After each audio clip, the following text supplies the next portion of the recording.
یا حبیب اللہ، آپ کا شوق میں اضافہ کرنے کے لیے اور نبی پاک علیہ الصلوۃ والسلام پر درود و سلام پڑھنے میں آپ کا دل لگانے کے لیے میں ایک حدیث پاک آپ کو سنانے لگا ہوں. اس پہ بولے سبحان اللہ، بولے سبحان اللہ.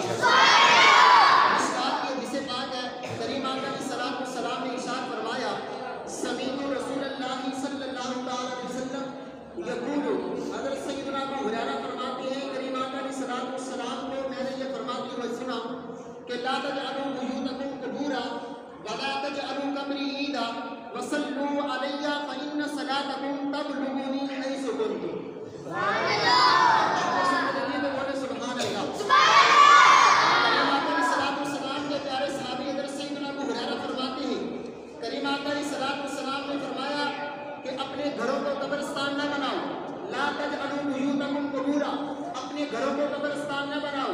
ولا تجعلوا قبری عیدا، میرے روزے پاک کو عید نہ بناؤ. وصلوا علیہ، مجھ پر درود پڑھو. وصلوا علیہ، مجھ پر درود پڑھو.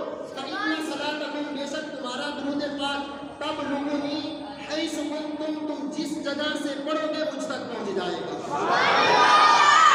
دیکھیں کریم آقا علیہ الصلوۃ والسلام تاکید فرما رہے ہیں، تاکید لگا کے فرما رہے ہیں کہ اے میرے غلاموں، اے میرے پیارے صحابہ، نبی پاک علیہ الصلوۃ والسلام کے جو غلام ہیں، جو امتی ہیں، جو حضور کا کلمہ پڑھنے والے ہیں، حضور نبی کریم صلی اللہ علیہ وسلم نے ان کو تاکیداً ارشاد فرما دیا کہ ہو سکتا ہے کسی کے ذہن میں یہ سوال آ جائے کہ ہم یہاں سے درود و سلام پڑھیں، کریم آقا علیہ الصلوۃ والسلام پتہ نہیں ہمارا درود سنتے کہ نہیں. تو اس کے لیے حضور نے تاکیداً فرما دیا فإن صلاتکم، بے شک تمہارا درود پاک پڑھنا تبلغنی، مجھ تک پہنچ جاتا ہے.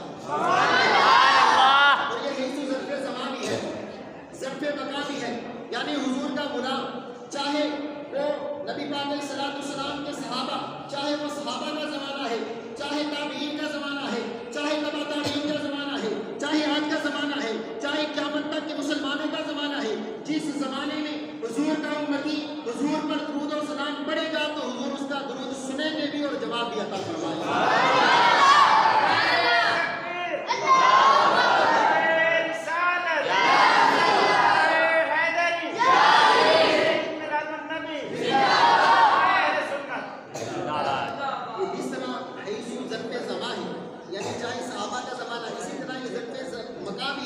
یعنی وہ جگہ چاہے مکہ المکرمہ کی ہو، مدینہ المنورہ کی ہو، چاہے وہ پاکستان کی سرزمین ہو، چاہے وہ مشرقی زمین ہو، چاہے شمال کی جنوب کی، جہاں بھی حضور کا امتی جس جگہ سے حضور پر درود کرے گا حضور اس کا درود سنیں گے اور جواب بھی عطا فرمائے گا. ایک حدیث پاک ہے جس کا مفہوم یہ ہے کہ جب میرا غلام محبت کے ساتھ مجھ پر درود پڑھتا ہے تو میں اس کا درود سنتا بھی ہوں اور اس کا جواب بھی عطا فرماتا ہوں. السلام علیکم.